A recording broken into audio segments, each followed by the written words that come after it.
नमस्कार, मैं हूं आपके साथ अंकिता पाल। बुलेटिन की शुरुआत करते हैं। शिमला रिज मैदान पर लोगों को पर्यावरण के प्रति जागरूक करने के लिए कार्यक्रम का आयोजन किया गया है। नगर निगम के रोटरी क्लब के साथ मिलकर शहर में जागरूकता रैली का आयोजन किया गया और जिसके बाद में रिज मैदान पर महापौर ने लोगों को सफाई के प्रति शपथ दिलाई है। और इस मौके पर भाभी जी घर पर हैं के मुख्य कलाकार आशुतोष गौड़ भी मौजूद रहे हैं। इस दौरान नगर निगम आयुक्त भूपेंद्र अत्री ने भी कहा कि नगर निगम शिमला आगामी 1 महीने तक शहर में सफाई का महाअभियान चलाने वाला जो है वो है, और साथ ही जिसमें बरसात से पहले शहर के सभी नालों को साफ करने के साथ साथ कई कार्यक्रम के माध्यम से लोगों को पर्यावरण को स्वच्छ बनाए रखने के लिए भी जागरूक किया जाएगा। इस दौरान नगर निगम के कर्मचारी घर घर जाकर लोगों को जागरूक करने का काम करेंगे और साथ ही कार्यशाला और स्कूलों में पेंटिंग प्रतियोगिता और nature walk, social media campaign चलाई जाएंगी। और उन्होंने ये भी कहा कि ये सब जन सहभागिता से ही संभव नहीं है। वहीं इस दौरान नगर निगम के महापौर सुरेंद्र चौहान ने भी कहा कि पर्यावरण दिवस पर शिमला शहर में पौधारोपण कार्यक्रम का आयोजन किया गया, लेकिन इस तरह के कार्यक्रम सिर्फ साल में एक दिन नहीं बल्कि हर रोज होने चाहिए। इसको लेकर शिमला शहर में जहां आने वाले दिनों में पौधारोपण कार्यक्रम का आयोजन किया जाएगा, तो वहीं पर शिमला शहर में सफाई का महाअभियान शुरू किया गया है, जिसके तहत शहर के नालों की सफाई के साथ साथ पहाड़ियों की भी सफाई की जाएगी। उन्होंने ये भी बताया कि शिमला शहर को स्वच्छ रखना केवल सफाई मित्रों का काम ही नहीं बल्कि इसमें सभी नागरिकों की जिम्मेदारी भी है, और साथ ही इस अभियान के साथ जुड़े और शिमला शहर स्वच्छ बनाने में अपना योगदान दें। थी जब माननीय महापौर महोदय ने सबको शपथ दिलाई थी कि अगले वर्ष तक हम इस शिमला को और स्वच्छ और सुंदर बनाएंगे। इस कड़ी में क्योंकि हमने पिछले वर्ष एक प्रण भी लिया था जब बरसात के दिनों में बहुत ज़्यादा बारिश हुई थी और बहुत ज़्यादा इस शहर को नुकसान आपदा झेलनी पड़ी थी, तो उससे सबक लेते हुए हमने ये 1 महीने का जो अभियान है जिसमें पूरे शिमला शहर के जितनी ड्रेनेज है, जितने नाले हैं, जितनी वैली साइट है, उन सब की हम सफाई करेंगे ताकि मानसून आने से पहले।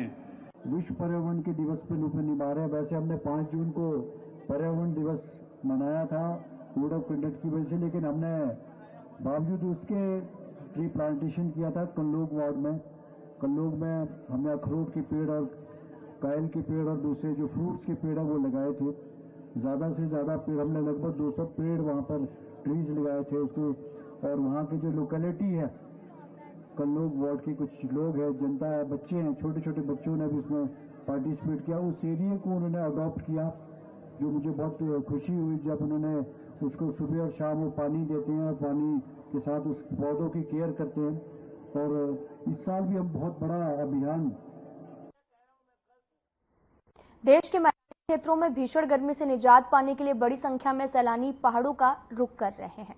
मैदानी राज्यों के स्कूलों में गर्मियों की छुट्टियां होने के बाद में हिमाचल प्रदेश के पर्यटन स्थल सैलानियों से पैक हो गए हैं। शिमला, मनाली, कसौली, चायल और लाहौल स्पीति और किन्नौर सैलानियों से गुलजार है। विदेशी पर्यटकों की संख्या में भी बढ़ोतरी हुई है। होटल्स में भी ऑक्यूपेंसी 80 से 90% तक चल रही है। शिमला के होटल्स में वीकेंड के अलावा हफ्ते के अन्य दिनों में भी कमरों की बुकिंग में भारी बढ़ोतरी हुई है। हिमाचल प्रदेश पर्यटन विकास निगम के होटल्स में वीकेंड पर बुकिंग 90% के करीब रही और HPTDC के होटल्स का नवीनीकरण कर निजी होटल्स के तर्ज पर बदलाव किया जा रहा और इन सभी कार्यों की वजह है HPTDC के होटल्स की बुकिंग में बढ़ोतरी देखने को मिलेगी।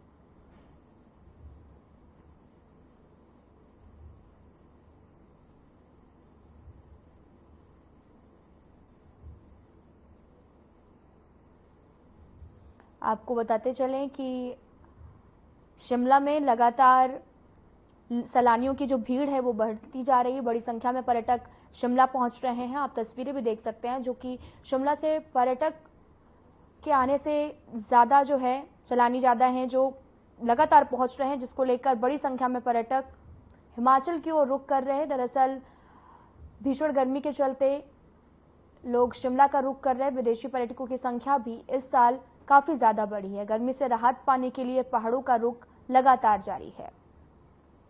तो HP टूरिज्म डेवलपमेंट कॉरपोरेशन जो कि हमारे होटल हैं कॉरपोरेशन के, तो उसमें तो आजकल की ऑक्यूपेंसी है अभी जून में या हम मई एंड की बात करते हैं वो लगभग 70-80% के आसपास चल रही है और वीकेंड्स पे यही ऑक्यूपेंसी जो है लगभग 90% के आसपास पहुंच जाती है। और बात रही पिछले साल के कंपैरिजन में, तो आप जानते हैं कि पिछले साल जब मानसून आया तो प्रदेश में बहुत ज़्यादा तबाही हुई थी। उस चक्कर में हमारे बहुत सारे रोड जो हैं वो बंद पड़े थे, तो टूरिस्ट का यहाँ पे आना भी पॉसिबल नहीं था। तो इस कारण जो है टूरिस्ट की काफ़ी संख्या में जो कमी आई थी, लगभग नेग्लिजिबल जिसको बोल सकते हैं, वो अब धीरे धीरे जो पिकअप कर रहा है। अब ये गर्मी का सीज़न जो चल रहा है, जिसमें जैसे जैसे प्लेन्स पे गर्मी बढ़ रही है, वहाँ पे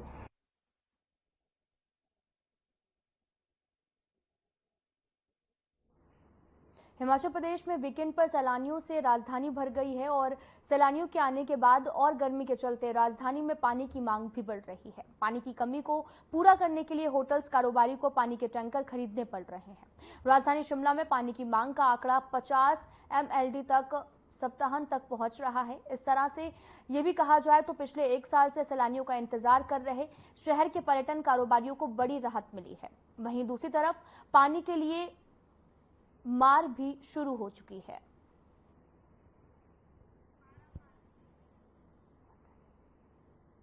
आपको बताते चलें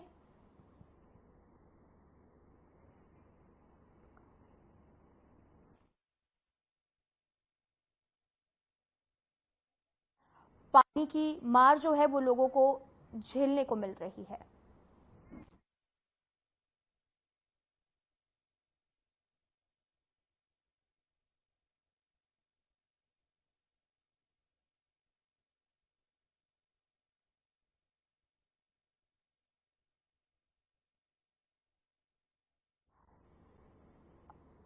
लोग जो हैं वो शिमला की तरफ रुख कर रहे हैं और हिमाचल की तरफ रुख कर रहे हैं, तो वहीं दूसरी तरफ पानी की लगातार यहां पर मांग भी बढ़ रही है। वीकेंड पर सैलानियों से लगातार राजधानी जो है वो भरी हुई है, तो वहीं पानी के लिए लोग तरस रहे हैं।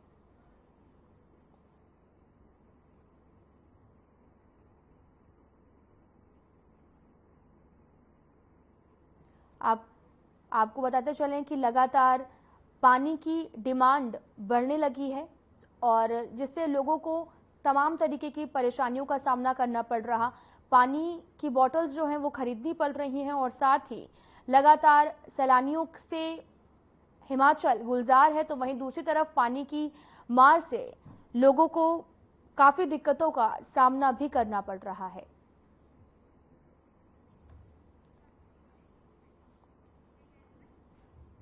सिलाई ग्राम पंचायत सभागार में राष्ट्रीय ग्रामीण आजीविका मिशन के तहत जमाकर्ता शिक्षा और जागरूकता शिविर का आयोजन किया गया, जिसमें मुख्य तौर पर जिला कार्यक्रम प्रबंधक वीरेंद्र ठाकुर और स्थानीय बैंकों के प्रबंधक भी उपस्थित रहे। शिविर में स्कूली छात्रों सहित सैकड़ों महिलाओं को वित्तीय जानकारी भी दी गई है। जिला कार्यक्रम प्रबंधक ग्रामीण विकास विभाग ने शिविर में जानकारी देते हुए बताया कि भारत सरकार की राष्ट्रीय ग्रामीण आजीविका मिशन का उद्देश्य गरीब उन्मूलन के लिए स्वरोजगार को बढ़ावा देकर हर व्यक्ति को आत्मनिर्भर बनाना है। ग्रामीण क्षेत्रों को गरीब स्वयं सहायता समूह से संगठित कर कई प्रकार के लघु व्यवसाय के लिए सरकार स्थानीय बैंकों से सब्सिडी और कम ब्याज दरों पर विशेष लोन जो है वो मुहैया करवाने में सहायता दी जाती है। आजीविका मिशन के तहत लगातार जागरूकता अभियान चलाया जा रहा, जिस दौरान काफी संख्या में महिलाएं यहां पर पहुंची, आजीविका मिशन के तहत जुड़ी और उन्हें जागरूक भी किया गया है कि कैसे आजीविका हम उत्पन्न कर सकते हैं। मिशन के साथ में शिविर का भी आयोजन किया गया और लगातार ये जो जागरूकता है वो एक से दूसरे तक पहुंचाने के लिए भी कहा गया। आजीविका मिशन के तहत काफी संख्या में महिलाएं भी जुड़ी और इस दौरान कई सारे टिप्स भी महिलाओं को दिए गए हैं। मिशन के तहत शिविर का आयोजन किया गया, जहां पर बड़ी संख्या में लोगों का हुजूम भी उमड़ा, जहां पर एजुकेशनल चीजें भी बताई गई कि कैसे आजीविका ली जा सकती है।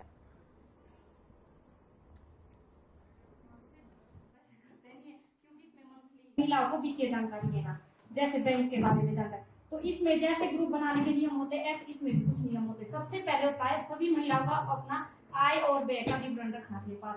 जैसे हम महीने के कितने कमा रहे और कितना हमारा खर्च हो रहा, जैसे हमारे पति बच्चे कोई भी कमा रहा तो उसका हमें अपने पास पूरी जानकारी रखनी है और कितना हमारा खर्च हो रहा है। उसके बाद है बुद्धिमत्ता से अपना खर्च करना। जब हम खर्च करें तो हमें अपने इसमें कुछ खर्च ऐसे होते हैं जो जरूरी होते हैं, कुछ खर्च ऐसे होते हैं जो गैर जरूरी होते हैं। जो ना भी करे तो भी चल सकता है। जैसे हमारे रोटी कपड़ा मकान ये जरूरी है, कुछ गैर जरूरी जैसे हमने बैंक से लोन ले लिया और पिकनिक पे चले गए, इन खर्चों को हम ना करें, इसको हम साइड में रख दें। अटल पेंशन योजना भी एक ऐसी योजना है जो 18 से 45 साल तक आप कर सकते हैं। अगर कोई 18 से 40 अगर कोई 18 साल में इसको स्टार्ट कर रहा है तो वैसे तो इसका मिनिमम तो 242 रुपए पड़ता है। एज के अकॉर्डिंग है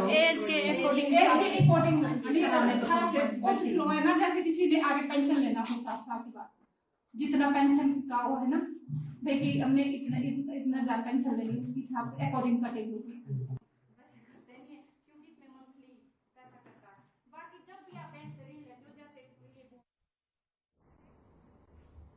प्रदेश में बिजली संकट गहराने लगा है, जिसकी सबसे अधिक मार औद्योगिक क्षेत्रों में पड़ रही है।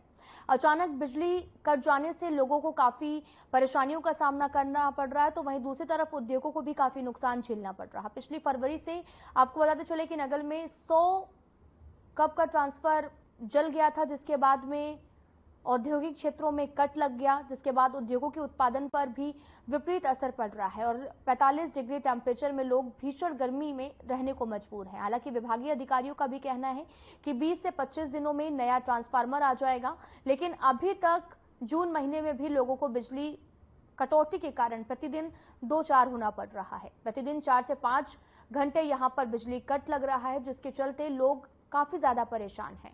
हालांकि विद्युत बोर्ड का यह प्रयास रहता है कि सबसे पहले घरेलू बिजली की खपत को पूरा किया जाए और उसके बाद उद्योगों को विद्युत प्रदान की जाए, लेकिन लाइट कम होने के कारण जो है घरेलू और औद्योगिक इकाइयों की विद्युत सप्लाई में कट लगाए जा रहे हैं। विद्युत बोर्ड नालागढ़ के XEN हिमेश धीमान ने भी कहा कि फरवरी महीने में नगर में 100 केबी का ट्रांसफार्मर खराब हो गया था, जिसके चलते अब मजबूरन प्रतिदिन कट लगाने पड़ रहे हैं। उनका यह भी कहना है कि 20-25 दिनों के भीतर नया ट्रांसफार्मर आ जाएगा और उसके बाद लोगों की बिजली कटों की समस्या ठीक हो जाएगी।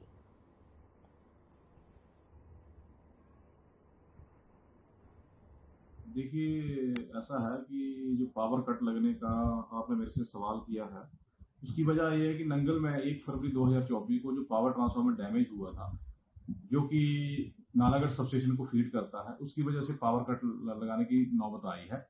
और 1 फरवरी से जो पावर कट लग रहे हैं, उस टाइम तो गर्मी कम थी, तो थोड़े कम क्वांटिटी में पावर कट लग रहे थे, लोड कम काटा जा रहा था। डोमेस्टिक कंज्यूमर्स थे, कमर्शियल्स भी थे, उसमें इंडस्ट्री भी थी, इन्वॉल्व थी, सारे हर किसी वर्ग का उसमें पावर कट लग रहा था।